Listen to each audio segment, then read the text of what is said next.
Today is a remarkable day.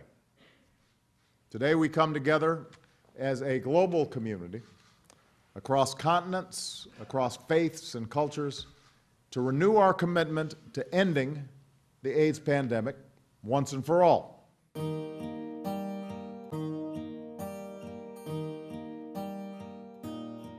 The conference is finally coming back to the United States. It's been a long time. After 22 years, there's just a heightened expectation. We hope we'll have more than 25,000 people attend. It can't be business as usual going forward now. We're going to need to bring together multiple sectors in a way we've never done before. Young people have never known a world without HIV. Like, I'm 22, I was born into a generation that knew nothing but it. This is a conversation at which everybody who has a stake in the AIDS epidemic needs to be at the table. I would have hoped 10 years ago that we would have had a vaccine on the market by now. That was everyone's goal. This has been a long, hard battle. We can prevent the deaths of millions of people in the coming years. And we can see that. We don't know when it will happen. It's going to be difficult. But at least there is now a realistic appraisal that this can be accomplished. And that's what they mean by turning the tide together.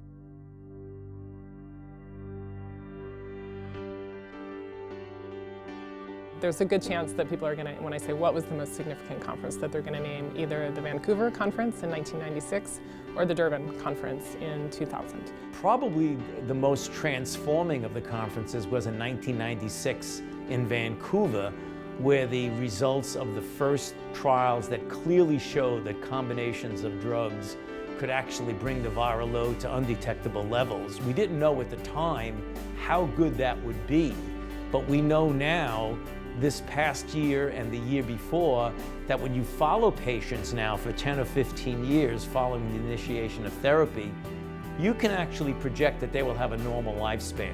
The Durban conference also was a singular moment, I think, in the response to HIV.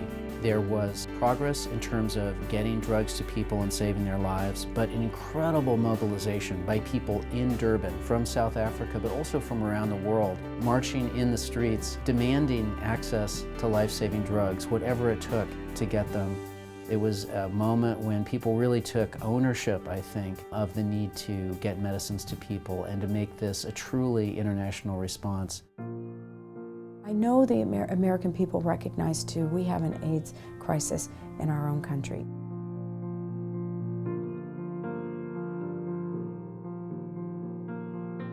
We're at a very special moment in the AIDS response. So we have this extraordinary science. We're in a position where many elements of treatment, prevention, health systems are coming together. The synergies are really powerful.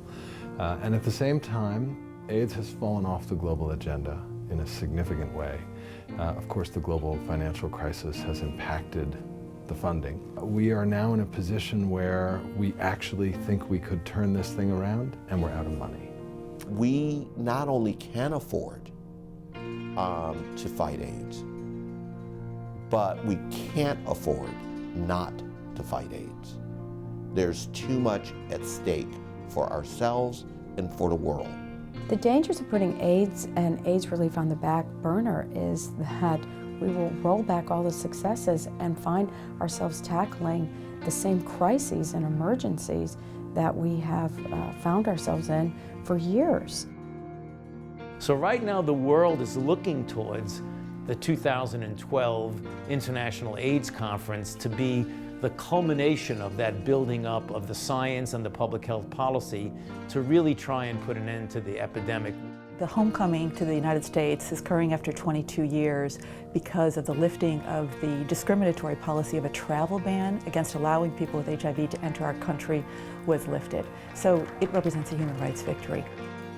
This is the first time that America has had a national HIV and AIDS strategy. Unfortunately, our rate of the HIV and AIDS epidemic is high in the US, and so it's a really good time to address what's happening right here in our country. We can end this pandemic. We can beat this disease. We can win this fight. I think one of the best ways that we can remind Americans and remind our members in Congress as well that these investments, these new approaches are working and why it's so important that we remain leaders is to show the statistics and to show the results. This is not a disease that you should be afraid of. It's not a disease that should be discriminated against. It's not a disease that needs to be stigmatized. And it's not just a gay person's disease, or it's not just, you know, a person living in poverty, but it actually affects everybody. This is a preventable illness that we need to make sure the infection rates don't keep going up, that everyone who's died has died to get us where we are now. While we have wonderful drugs and treatments for this disease, it's still a global health threat, and it's still an important threat in the United States. If we go to scale with the things we know work, we can make tremendous progress rapidly.